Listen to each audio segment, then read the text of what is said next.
So what we have here is two names, Ed Blomgren and Winston Hamilton. I think most of you know Winston Hamilton for Europa, right? Yeah.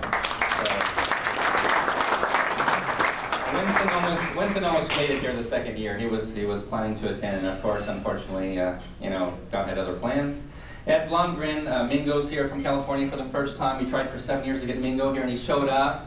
Larry's here from Hawaii, who was also with Ed Blomgren. Ed was in the spirit of the perfect gamer who just wants to welcome newcomers. Ed would be at the LA conventions, Strategicon, whatever they were called back then, and he would just seek out new players, and he would just get them hooked on whatever it was. So what we've done is, starting with the first year we were here 7 years ago, we established the Ed Blomgren Winston Hamilton Memorial Lifetime Achievement Award. And this is presented to John Hill for his contributions made to conflict simulation gaming. So please thank again John Hill.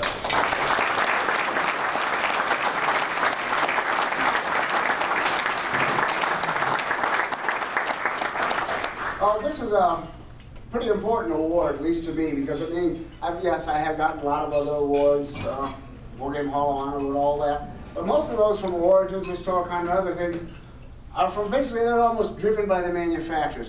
This convention and this award is sort of special because it comes from what this hobby is all about, and that is the gamers. These are the people who made it. It wasn't the manufacturers, it wasn't the big convention, the Origins runners. It was the people who really enjoyed the concept of conflict simulation and the camaraderie of wargaming. And this, as soon as I saw this, when I came into this convention, I realized this is very different. This is the people who kept the faith. Every one of you. People thought that this was a dying hobby. Well, if they walk into that ballroom anytime during this convention, they could see it ain't dead yet. It is alive and kicking and the thing that keeps it going is the camaraderie of all you. This convention, this hobby is finally back to where it should be, about the gamers. And I'd like to thank all of you for helping me enjoy the many, many years of designing war games that many of you guys have played. I even got back into playing a game yesterday. Oh. Wait for it. And I got talked into, Carrie Anderson, we were playing Kesselshot, in 1918. I was a French player. And of course, everybody says, well, how'd you do? Well, after about only 5 turns, I recommended that the government in Paris declare a state of emergency, which means that the French have to immediately start doubling the production of white flags.